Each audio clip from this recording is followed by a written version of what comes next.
Amanhã a falar sobre bloqueios emocionais com a nossa terapeuta holística Solange Bian. Linda e maravilhosa como sempre.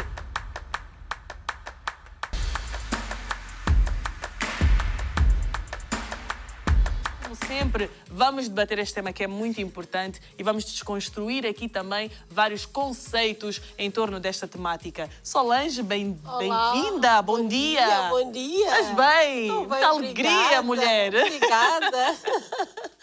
Obrigada. Cá estamos, não é? Cá estamos, é verdade. Cá Muito estamos bem. para mais um encontro com esta pessoa que tem sido um grande suporte para várias questões a que nos debatemos e que realmente desconhecíamos que, afinal, tratavam-se de questões que até nos prejudicavam de alguma maneira, mas vamos encontrando também soluções aqui em conjunto. E hoje não deixa de ser, não deixa de ser verdade, Solange, vamos tentar abordar estes bloqueios emocionais. O que é que são? Como é que podemos identificar que trata-se de uma situação de bloqueio emocional? Eu conheço o tal do bloqueio criativo, conheço o tal do bloqueio, vários bloqueios, mas e o emocional? O que é? E como é que podemos identificá-lo? O emocional todos nós temos, não é? Cada um numa determinada área. Alguns de nós conseguimos ultrapassar com o tempo, com o passar dos anos, com o autoconhecimento, alguns deles. Outros são mais persistentes, mas às vezes também persistem porque temos mais medo ou menos vontade de ir lá. Exato. Os bloqueios emocionais são defesas, no fundo, que o nosso inconsciente cria para nos proteger de algumas situações, de situações que nós vivemos. Podemos considerar traumáticas. Eu tenho sempre cuidado quando falo de situações traumáticas, porque as pessoas pensam que o trauma tem que ser sempre algo muito forte, uma situação muito drástica. Não.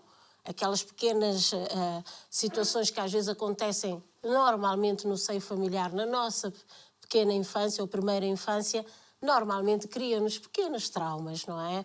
Às vezes, um falar mais agressivo do pai ou da mãe cria alguns bloqueios emocionais. Exatamente. Há pessoas que, durante a sua vida, têm alguma dificuldade depois de lidar com a autoridade. Porquê? Porque talvez os pais eram, não quer dizer que tenham má intenção, mas eram um pouco severos. Eram pais muito exigentes, por exemplo. As palmadinhas, que hoje são mais palmadinhas, mas no meu tempo eram mais palmadões, sérias. eram palmadões, meu Deus, Eram no meu também. palmadões, ok. Eu ainda sou E do tempo. não vinham só com a palma da mão, não, vinham com outros acessórios. Vinham com outros acessórios. É verdade. Pronto. E então, também criam-nos pequenos traumas. Os nossos professores, por exemplo, muitos deles criaram-nos traumas de inseguranças, porque infelizmente temos de tudo em todas as áreas, em todas as profissões. Temos profissionais que sabem lidar melhor com o ser humano, com o outro, mesmo sendo crianças, e há outras pessoas que não sabem lidar tão bem. E há professores que realmente criam algumas limitações nas pessoas, do género és burro, és burra, não percebes as coisas. E eu, Como é que o outro sabe e tu não? E como é que os teus colegas sabem e tu não? Eu ainda sou do tempo da palmatória, portanto... Também eu.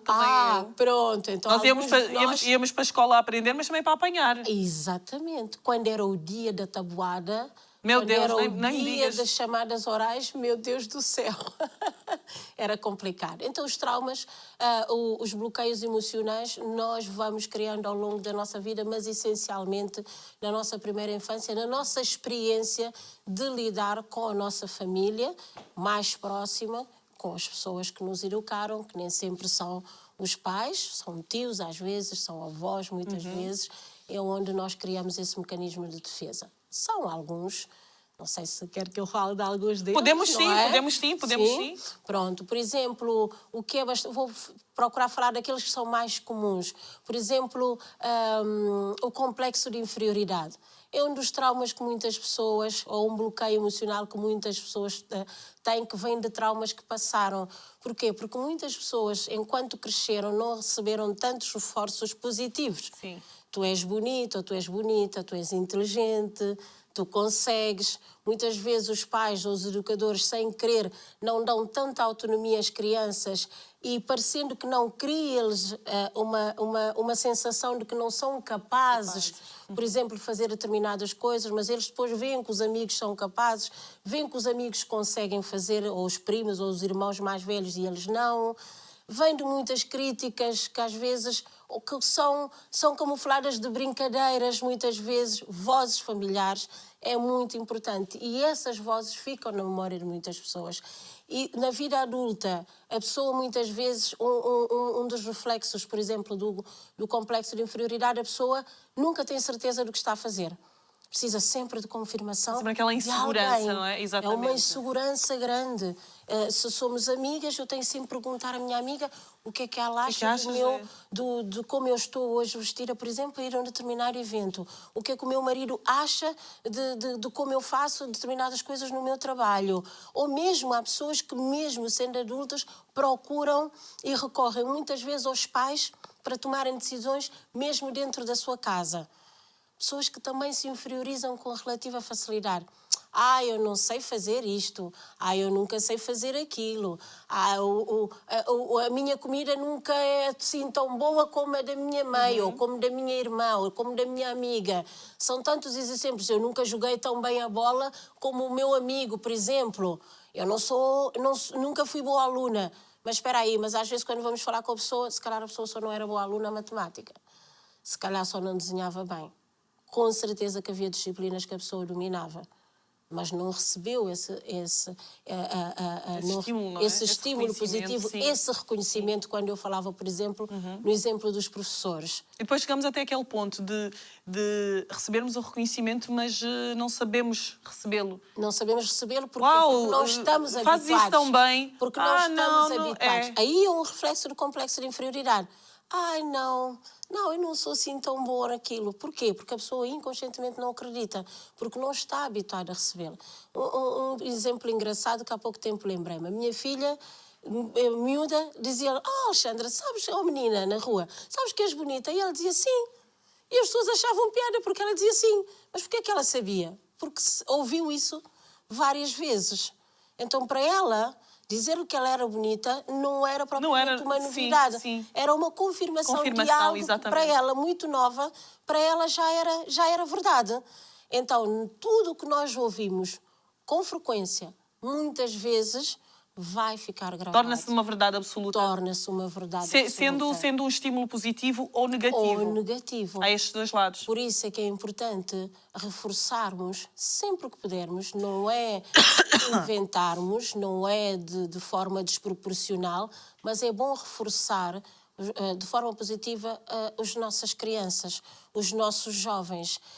E às vezes até adultos. E isso é algo que eu aprendi a fazer ao longo da minha vida. Porque apercebi-me cedo, ou há muito tempo, que muitas pessoas não têm assim tanta confiança nelas.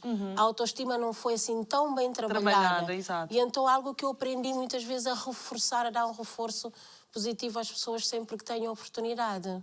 E faz diferença. Faz toda a diferença. Solange, vamos ouvir música. Voltamos à nossa conversa, que está muito boa sobre o impacto, não é? Mas gostava de saber também das consequências, Solange, porque, se formos a ver, nós temos ainda uma sociedade com esta problemática muito ativa e cada vez mais jovem, não é? Temos cada vez mais crianças também a viverem estes bloqueios e que muitas das vezes acredito que até confundimos com a timidez. Certo. A timidez também é um bloqueio emocional, no fundo. O eu sou tímida não é uma questão natural.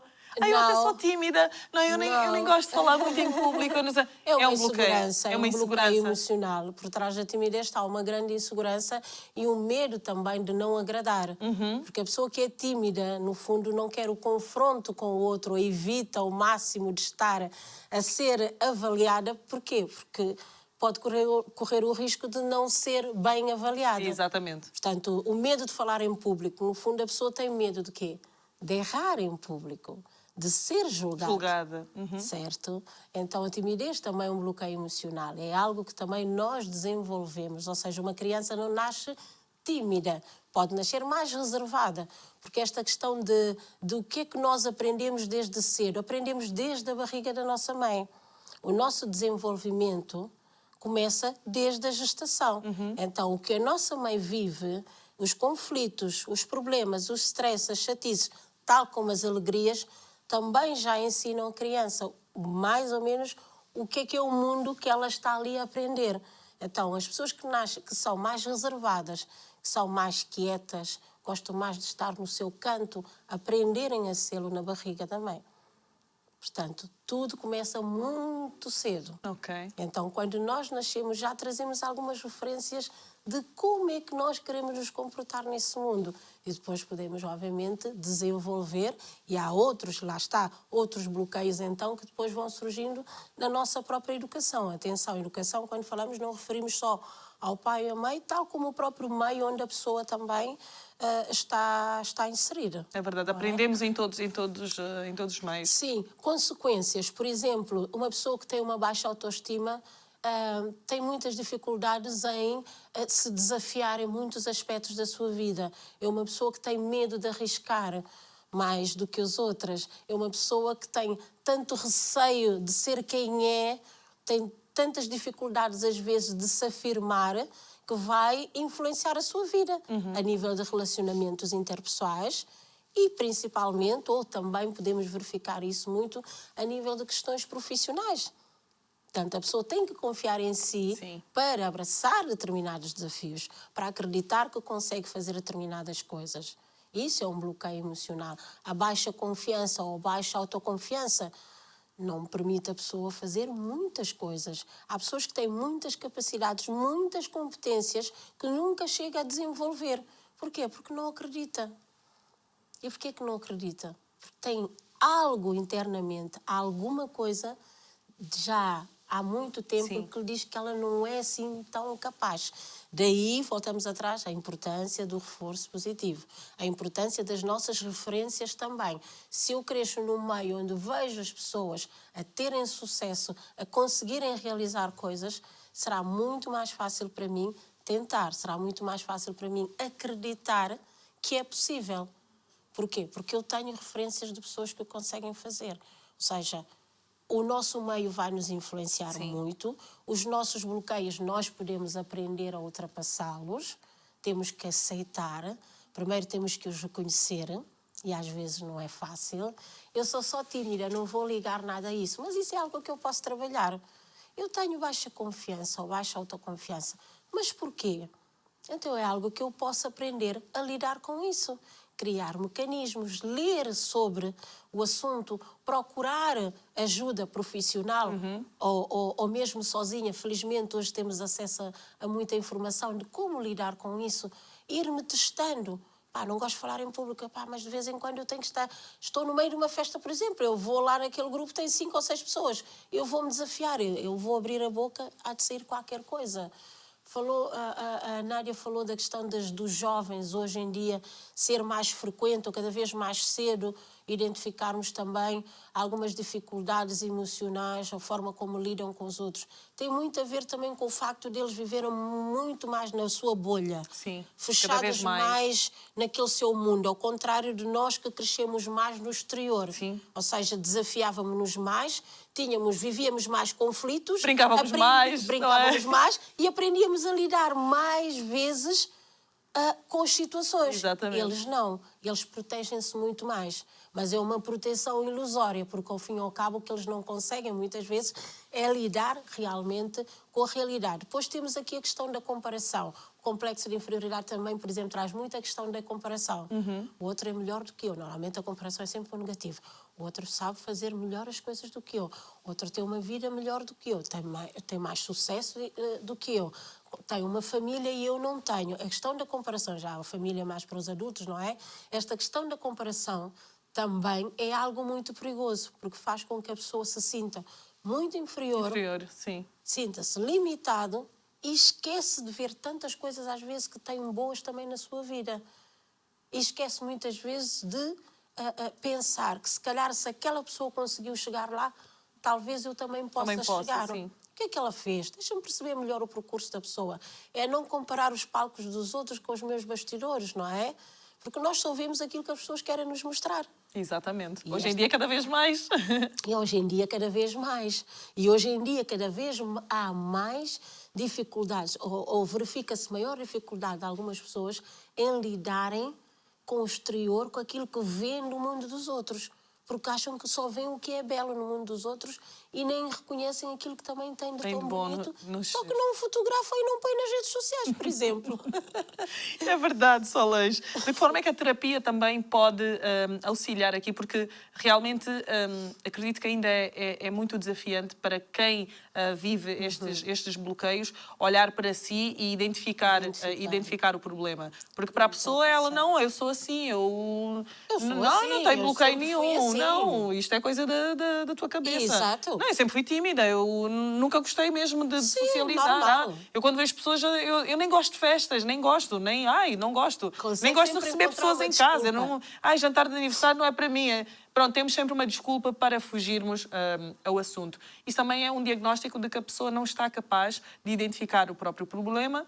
Porque não é fácil. E se calhar muito menos também capaz de procurar ajuda profissional porque ela não assume que está perante um quadro, desafio, um problema, exatamente, algo que podia melhorar, exatamente, que carece de ajuda. Exatamente. De que forma é que a terapia pode entrar aqui e ajudar a suprir esta questão? A terapia ajuda-nos para já a deitar cá para fora, que é logo o primeiro passo, é reconhecer.